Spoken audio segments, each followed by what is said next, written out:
There is, however, one tax which many local business leaders are really not happy about. Now, even though there is evidence in a recent survey that the government's actions on apprenticeships are helping to ease the skills shortage, nevertheless, business leaders do feel that the Chancellor's apprentice levy is a stealth tax.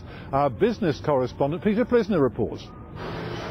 No longer a dying breed, apprentice numbers are growing fast. Hello, I'm Mark Burgess, a manufacturing operations apprentice. I'm currently working on assembly, but I will be moving on to production planning. I'm Matthew Hancock. I'm a third year apprentice doing the electrical design for our packaging machines.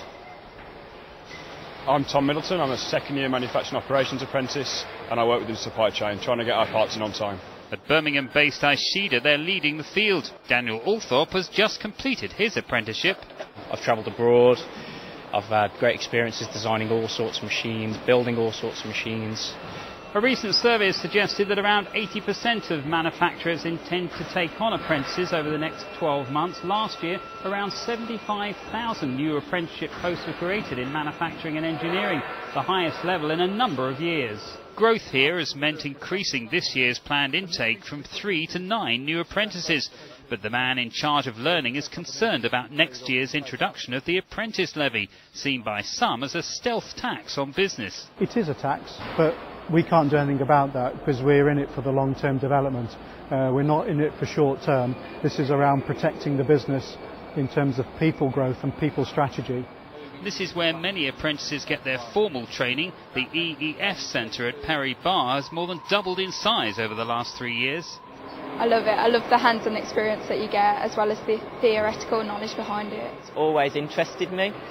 I didn't really want to go to university after completing my A-levels.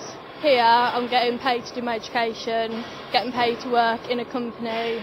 And that's becoming a big factor and something dubbed by some the £100,000 question. As they look at their options, they can go to university and end up with a large debt, £40,000, £50,000 in some cases, or they can take the apprentice route and earn while they learn, and potentially over those 4 to 6 years end up with a degree and earn £50,000, £60,000, the £100,000 question.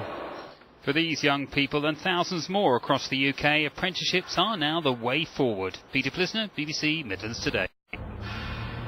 And as you said earlier, Mary, there is precious little in the 150-page documentation for this budget about the political and spending powers to be devolved to the new combined authority. And the local Chamber of Commerce in Birmingham very disappointed about that. A potential Labour candidate for Mayor, Liam Byrne, the Hodge Hill MP, says that Birmingham is the victim of a tax bombshell by George